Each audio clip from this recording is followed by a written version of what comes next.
নমস্কার দর্শক বন্ধু, আশা করি সবাই ভালো আছেন।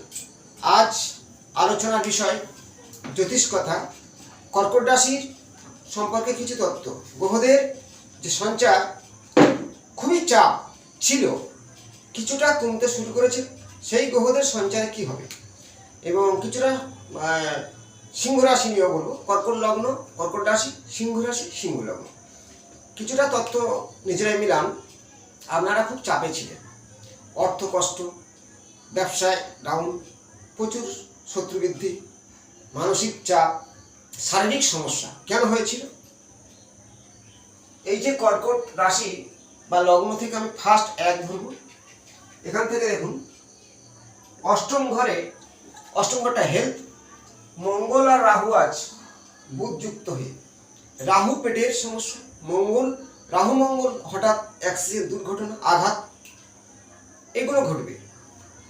শনি আছে রবি যুক্ত হয়ে, রবি তো সবে প্রবেশ করেছে, শনি মীন রাশিতে অনেকদিন থেকে আছে, তাই কর্কট রাশি ভাগ্যের ঘর, সবকিছু ধীরে হবে। শনি হলো ধীর গতি, তাই ভাগ্যের চাকাটা ধিকি ধিকি ধিকি ধিকি যেতে শুরু করেছে। তাই মনের মধ্যে কখন কি হবে না হবে একটা চিন্তা ভাবনা আসতে শুরু করে। তাহলে এই যে বর্তমান রাহু বা মঙ্গল একত্রে, বুধ রাহু যুক্ত হলে কি হয় আমি অনেক ভিডিও জানিয়েছি। বুদ্ধি বিভ্রান্তি হওয়া, অনেক সময় অল্পতে রেগে যাওয়া, মঙ্গলের সাথে বুধ, মিথ্যা আচরণ, এগুলো জন্মছকে থাকে। কিন্তু সঞ্চারের মধ্যে থাকলে অনেকের ক্ষেত্রে দেখা যায় কিছু ঋণ হয়েছিল, পাওনাদার আসছে, মিথ্যা কথা বলতে হচ্ছে। এই কথাগুলো আসার কারণ এটাই, হঠাৎ করে আঘাত। এগুলো হচ্ছে কর্কট লগ্ন রাশি জাতকদের হওয়ার অষ্টম ভাবে রাহু মঙ্গল বুধ একত্রে থাকার জন্য। ভাগ্যের চাকা কিছুতেই উঠছে না। শনি ভাগ্যের ঘরে বসে আছে, পিতা পুত্রের মিলন, রবি শনির সাথে যুক্ত হয়েছে। পিতা পুত্রে মীন রাশিতে শনি এবং রবি যুক্ত আছে। এখানে একটা ভালো আছে, খারাপ আছে। অনেকেই পিতার সঙ্গে জন্মছকে যদি শনি রবিকে আমরা অনেক সময় খারাপ যোগ বলে থাকি, কিন্তু এটা পিতা পুত্রের মিলন যোগ। ঘর অনুযায়ী, ভাব অনুযায়ী, ভাগ্যের ঘর, সেখানে কিছুটা ভালো ফল আশা করা যায়। এবার কিছুটা এই যে মীন রাশিতে শুক্র প্রবেশ করার সামান্য 0 ডিগ্রি থেকে 1 ডিগ্রি হয়েছে। 5 ডিগ্রি হলেই ছয় টপকে গেলে আপনার ভাগ্যের চাকায় ব্যবসার ক্ষেত্রে, যেমন কর্কট লগ্ন রাশির ক্ষেত্রে এটা দশম ঘর, দশম ঘরতে কর্মের জায়গা শুরু হবে, কিছু অর্থ ইনকাম হবে, কিছুটা মানসিক চাপ কমবে। শুক্র হলে মানে একটা শুভ। তাই কর্কট লগ্ন রাশি জাতকদের কিছুটা সময় ভালো হতে চলেছে। বৃহস্পতি ধিকি ধিকি কর্কট রাশির দিকে আগে আসছে, মীন রাশিতে, মিথুন রাশিতে দ্বাদশ ভাবে বসে আছে। তেমন বৃহস্পতি ষষ্ঠপতি, শরীরের সমস্যা আসতে পারে। দ্বাদশ ভাব থেকে প্রচুর কিছু ব্যয়, প্রচুর অর্থ জমানো টাকা খরচ হয়ে যাওয়া। কিন্তু কিছু ভালো সময় একমাত্র শুক্রের ক্ষেত্রে এখন বর্তমান দেখা যায়। এবং রবি আর কিছুদিন পরে রবি মেষ রাশিতে প্রবেশ করবে। এই রবি মেষ রাশিতে প্রবেশ করলে রবি হবে তুঙ্গস্থ, এটা রাজযোগের কারণ। এই রবি 30 দিন একটা রাশি থাকে। রবি মেষ রাশিতে প্রবেশ করলে কর্কট রাশির দশম ঘর, সেখানে মেষ রাশি রবি তুঙ্গস্থ থাকে, সেটাও কিছুটা ভালো ফলের দিকে আসতে চলেছে। শুক্র ভাগ্যের ঘর থেকে প্রবেশ করে দশম ঘর থেকে একাদশে যাবে, সেটাও ভালো ফল, আয়ের ঘর। কিন্তু চাপ থাকেই যাবে কিছুটা। এই যে মঙ্গল রাহুযুক্ত আছে অষ্টম ভাবে, আবার ওই মঙ্গল শনির সাথে যুক্ত হবে। রবি বেরোলে মঙ্গল প্রবেশ করবে শনির সাথে, সাবধান হতে হবে। শনি মঙ্গল ভাগ্যের ঘর, কিন্তু শনি মঙ্গলের একটা অনেকটা যুদ্ধের কারক বলা হয়। জীবনে চাপ থাকবেই, কিছু কিছু পূর্ণ ভালো সময় নয়, পূর্ণ ভালো সময় আসতে আমার দেরি আছে, জানাবো। কিছুটা বললাম কর্কট রাশি লগ্ন জাতকদের, ভয় পাওয়ার কারণ নেই, ধিকি ধিকি সবকিছু কন্ট্রোল হতে চলেছে। কিন্তু এই যে কর্কট রাশি লগ্নের মানে দ্বিতীয় ভাবে কেতু থাকলে কি হয়? দ্বিতীয় ভাবকে বাক্য এবং ব্যাংকের অর্থের জায়গা বলা হয়। কথাবার্তা খুব সামলে বলতে হবে। হঠাৎ করে মানুষের সঙ্গে বাজে কথা বললে অশান্তি সৃষ্টি হয়ে যাবে এবং অর্থ তো খরচ হবেই, জমা টাকা অনেক শেষ হয়ে গেছে অনেকের। কিন্তু দ্বিতীয় ঘরে কেতু এখন থাকবেই। এই কেতু থাকার জন্যে নিজেকে সামলে চলতে হবে। অশান্তি যতই হোক চুপচাপ ধীর গতি কথাবার্তা সামলে বলা। কেতুর দ্বারায় কোনো ভুল কাজ না হয়। কেতুর চোখ নেই, কান নেই, দেখতে পায় না, ভুল কথা বলতেই পারে, সাবধান হতে।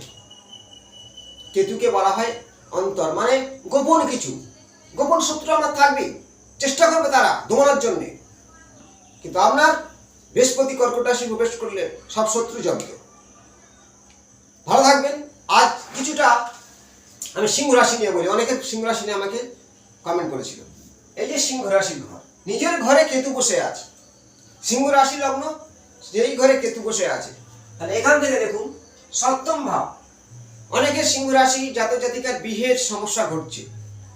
কারণটা হলো 1 2 3 4 5 6 7, এই সপ্তম ভাবকে আমরা বিবাহ ঘর বলি।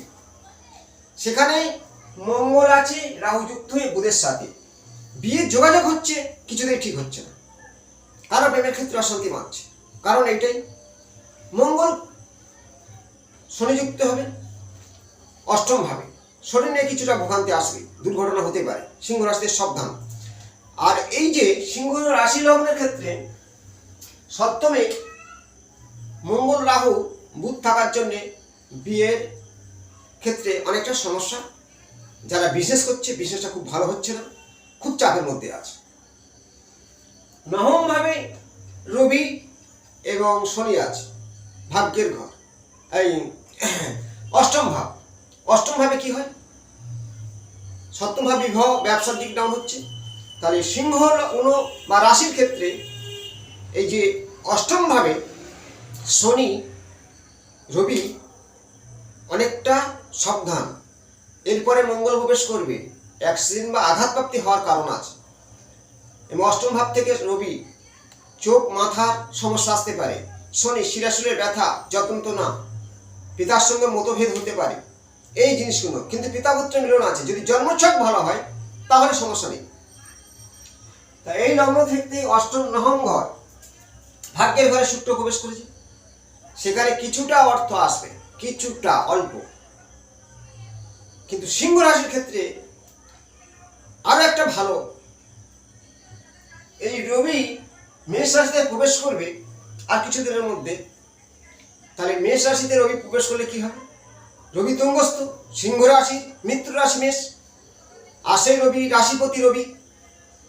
তাহলে খুব ভালো টাইম যারা চাকরির ক্ষেত্রে, যাদের ব্যবসার ক্ষেত্রে হওয়া কাজ হচ্ছে না, সম্মান নষ্ট হয়েছিল, সম্মান ফিরে পাবে, এই জিনিসগুলো ঘটবে। কিন্তু রাশির ঘরে, লগ্নের ঘরে কেতু স্বয়ং বসে আছে, চোখ কান মুখ নেই, একটু সাবধানে কথাবার্তা বলা, নিজেকে সংযত হয়ে চলা, হঠাৎ কোনো সমস্যায় না পা দেওয়া, এগুলোকে নিজে বুঝতে হবে, ধৈর্য রাখতে হবে। প্রত্যেকের ভাগ্যকে ঠিক করতে গেলে নিজের প্রথম ফার্স্ট অঙ্গ হলো ধৈর্য, ধীর স্থির থাকতে হবে, না হলে আপনার সমস্যা আপনি টেনে আনবেন। স্টোন পড়লাম ভাগ্যকে পরিবর্তন হয়, এই ধারণাগুলো ভুল, কিছু তার সাপোর্ট, চেতনাকে ঠিক রাখতে হবে। মূল কথা হলো ধৈর্য, অহংকারকে ধরে সরিয়ে দিন, ভাগ্য গড়বে। ভালো থাকবেন, লাইক করুন, নমস্কার।